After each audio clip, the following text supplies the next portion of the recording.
জরিনা, তুমি চিন্তা করো না, আমি একটা আয়নাঘর বানাইছি। তোমার আমার সম্পর্ক যারা মেনে নেবে না তাদেরকে আমি আয়নাঘরে ঢোকাবো। আমার আমি ছাড়া আপন বলতে আর কেউ নেই।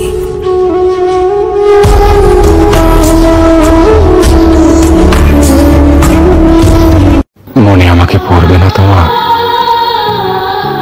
অবশ্যই মনে পড়বে। আর যখন মনে পড়বে সবার আড়ালে কান্না করবে। সবার প্রয়োজনে আমি ছিলাম, আর আমার প্রয়োজনে কেউ নাই। যতক্ষণ দিতে পারছি ততক্ষণ আমি সবার কাছে প্রিয়জন ছিলাম। সবাই সবার প্রয়োজনে ব্যবহার করছে আমাকে, আর আমি শালার ভাইবা গেছি। সবাই ভালোবাসে আমাকে। যে তোমার চোখের পানি দেখেও আফসোস করেনি, সে তুমি দুনিয়া থেকে চলে গেলেও আফসোস করবে না।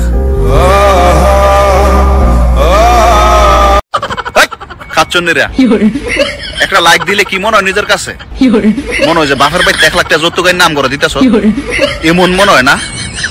আরে বাবা রে বাবা, এত খাড়াসের খাড়াস, একটা লাইক ওই দিতে। ধরো তুমি আমার বউ। ধরলাম। ধরছো? তাহলে আর ছাড়ার দরকার নেই, ধরেই থাকো।